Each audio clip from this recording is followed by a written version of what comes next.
तेनालीराम भारतीय साहित्य और ऐतिहासिक कथाओं में एक अमूर्त प्रसिद्ध व्यक्ति हैं।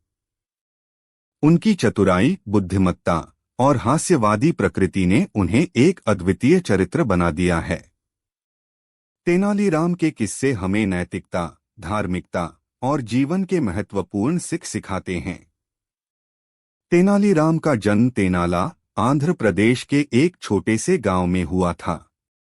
उनका असली नाम रामाकृष्ण था, लेकिन उन्हें उनके जन्मस्थान के आदान प्रदान के कारण तेनालीराम के नाम से जाना जाता है।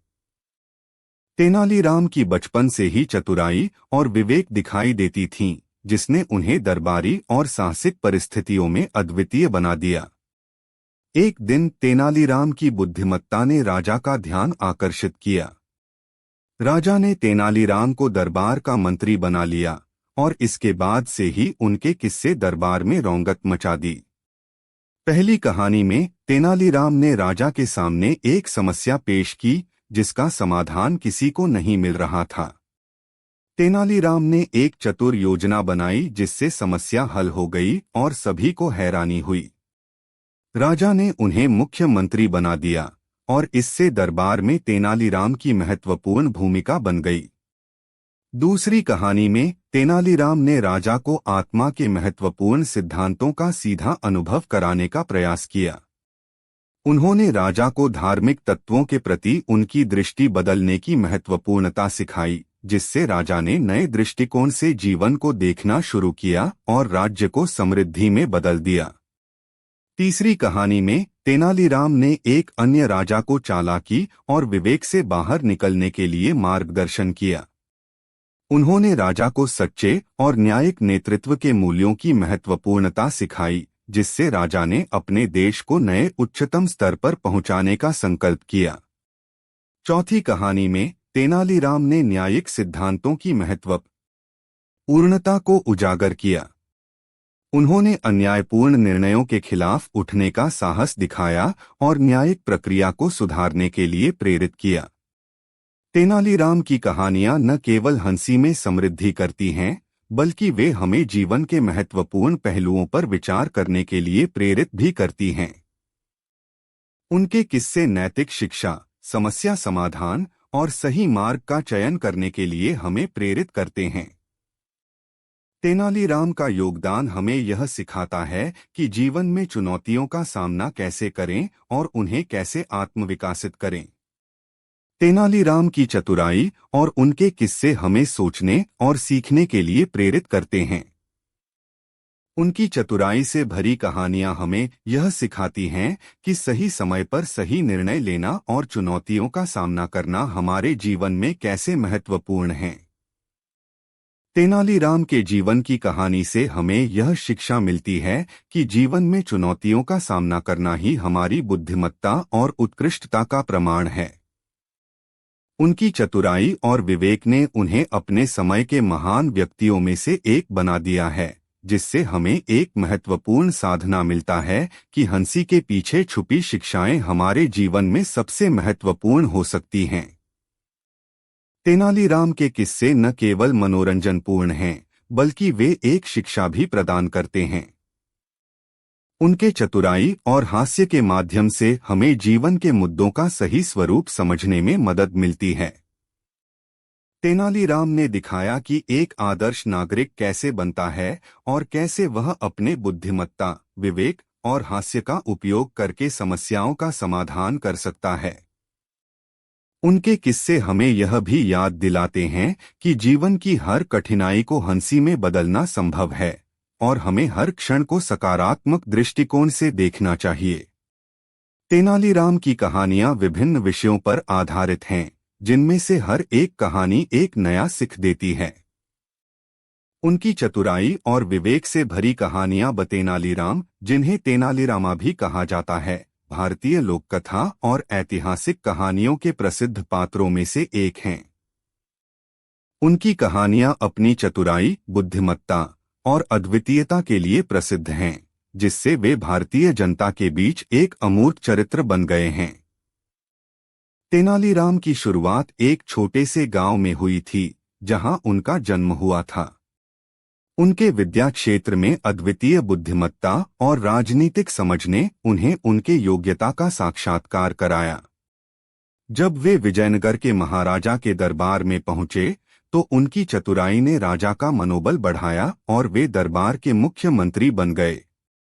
एक दिन राजा को एक बड़ी समस्या आई जिसका समाधान कोई नहीं निकाल पा रहा था। तेनालीराम ने एक चतुर योजना बनाई जिससे समस्या हल हो गई और सभी को हैरान कर दिया।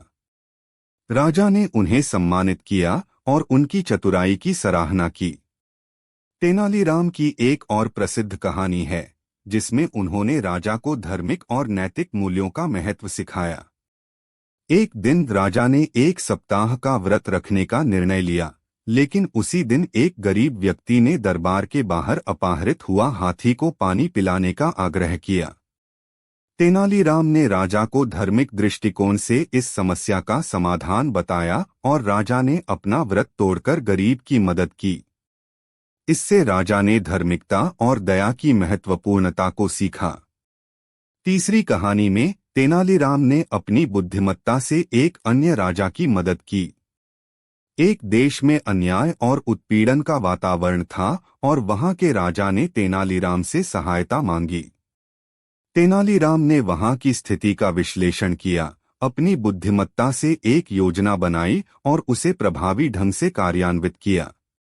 उन्होंने उस राजा को अन्याय और उत्पीड़न का अंत करने के लिए मार्गदर्शन किया और वहां की स्थिति में सुधार किया।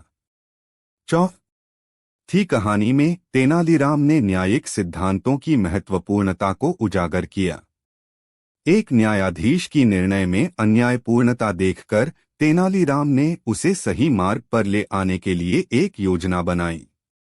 उन्होंने न्यायिक प्रक्रिया में सुधार करने के लिए प्रेरित किया और न्याय को सर्वोत्तम बनाने के लिए अपना संकल्प दिखाया। तेनालीराम की कहानियां हंसी और सिख का एक सार्थक संगम प्रस्तुत करती हैं।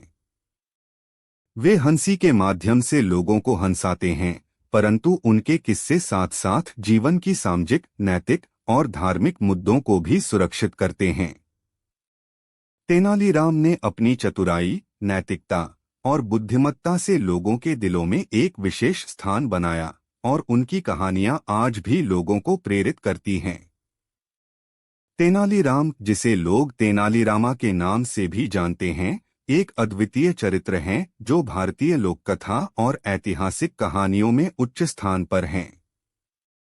उनके चतुराई, विवेक और हास्यवादी दृष्टिकोण की कहानियां हर युग के लोगों को प्रेरित करती हैं।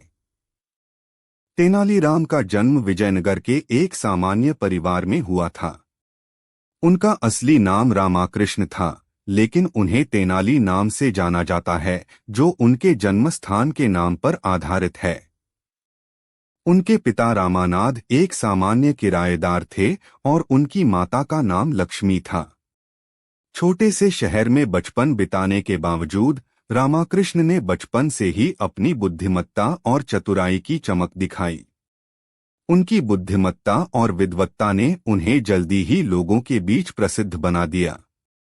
एक दिन विजयनगर के महाराजा की दरबार में एक सवाल उठा, क्या कोई है जो मेरे मुंह के सामने 1000 सोने का सिक्का ला सकता है और उससे ज्यादा मेरे चिरागों को रोशन कर सकता है?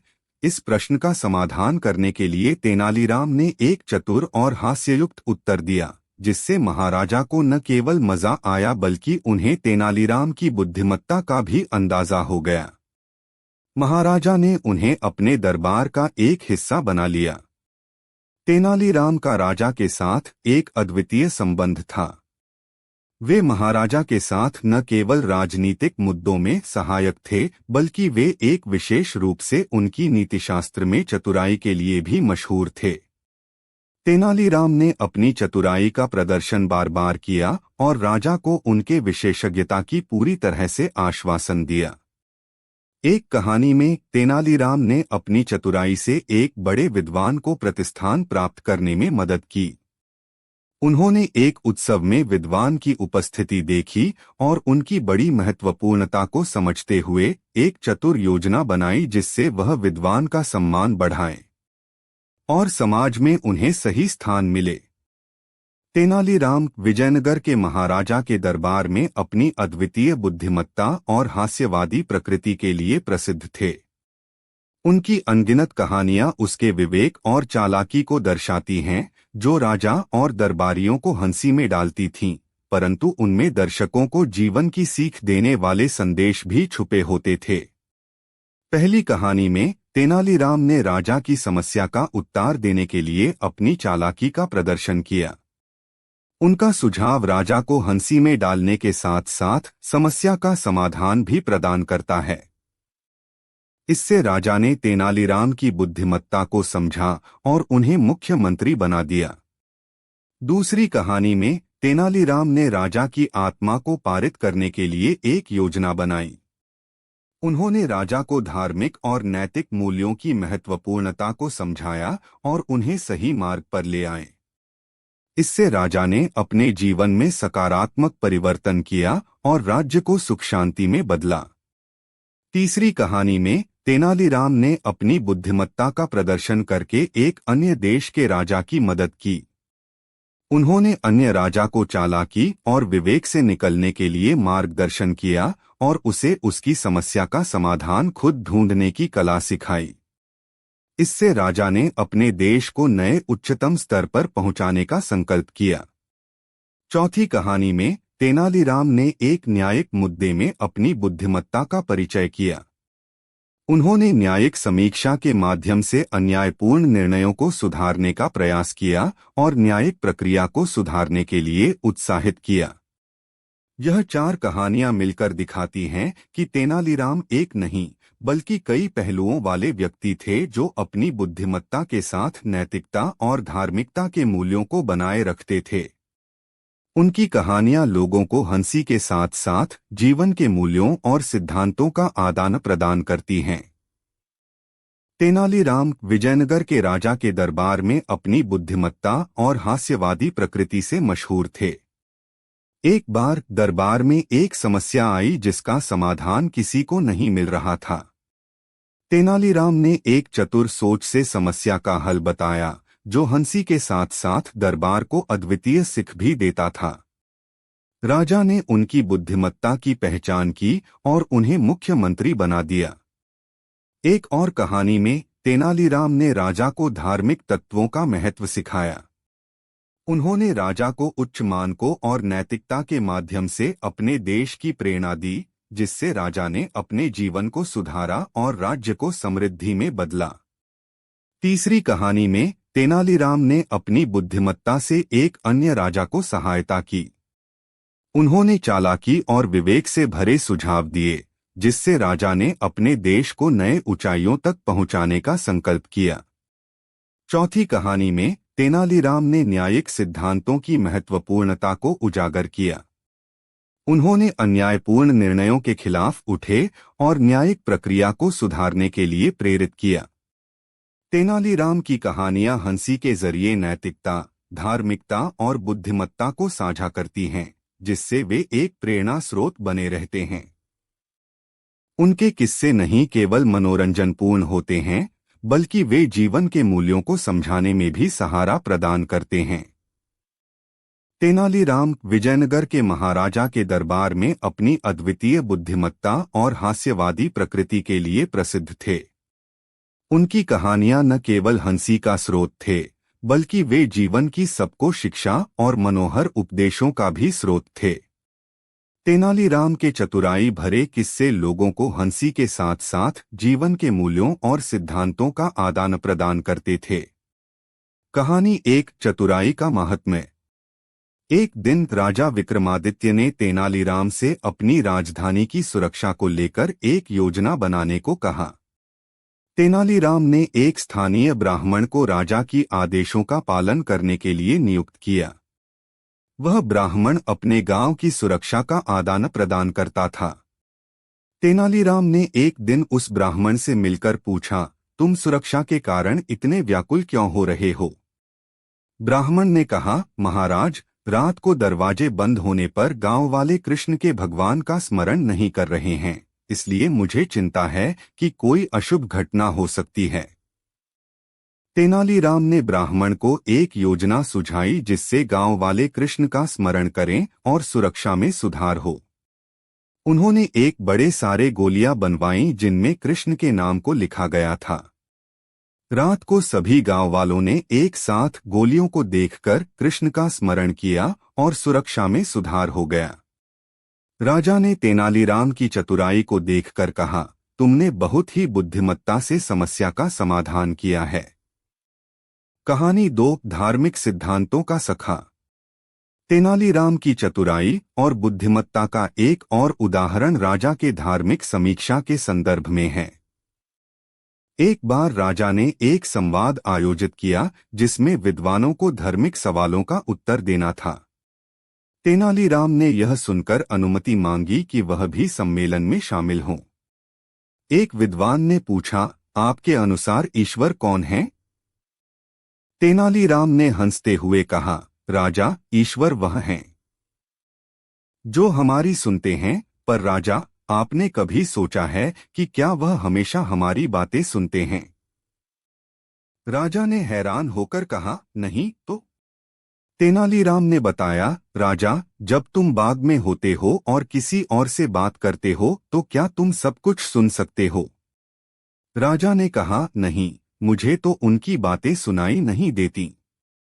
तेनालीराम ने हंसते हुए कहा, वैसे ही ईश्वर भी हमारी बातें सुनते हैं, लेकिन हमें उनकी बातें सुनाई नहीं देती क्योंकि हम उनकी बातें समझ नहीं पाते।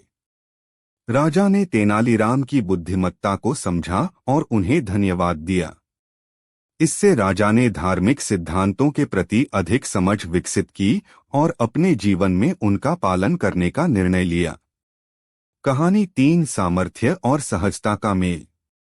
एक बार राजा को एक औरत ने अपने बच्चे को सोने के सिक्के से खिलाने का आदान प्रदान करते हुए देखा। राजा ने उसे तेनालीराम के सामर्थ्य को टेस्ट करने का आदान प्रदान करने के लिए बुलाया। तेनालीराम ने अपने सामर्थ्य और सहजता का प्रदर्शन करते हुए उसे बच्चे को सोने के सिक्के से खिलाया। राजा ने उनकी चतुराई की प्रशंसा की और बच्चे को विशेष सामर्थ्य से संबंधित शिक्षा प्रदान की। कहानी 4 न्याय का पुनर्निर्माण। तेनालीराम ने एक न्यायिक मुद्दे में भी अपनी बुद्धिमत्ता दिखाई। एक गरीब आदमी को बारात दिखाई दी, लेकिन उसे शिकायत थी कि उसका राजा धनी व्यक्ति ने उसे छोटा बना दिया है। तेनालीराम ने मामले की सुनवाई करते हुए उस धनी व्यक्ति को गरीब के स्थान पर बनाया और गरीब को धनी के स्थान पर बिठाया। इससे न्यायिक प्रणाली में सुधार हुआ और लोगों में भरोसा बना रहा। तेनालीराम के किस्से नहीं केवल मनोरंजनपूर्ण होते हैं, बल्कि वे जीवन के मूल्यों को समझाने में भी सहारा प्रदान करते हैं। उनकी कहानियां हंसी के साथ साथ सीखने का एक साधन है जो लोगों को चतुराई, नैतिकता और समर्पण की ओर प्रेरित करते हैं। तेनालीराम का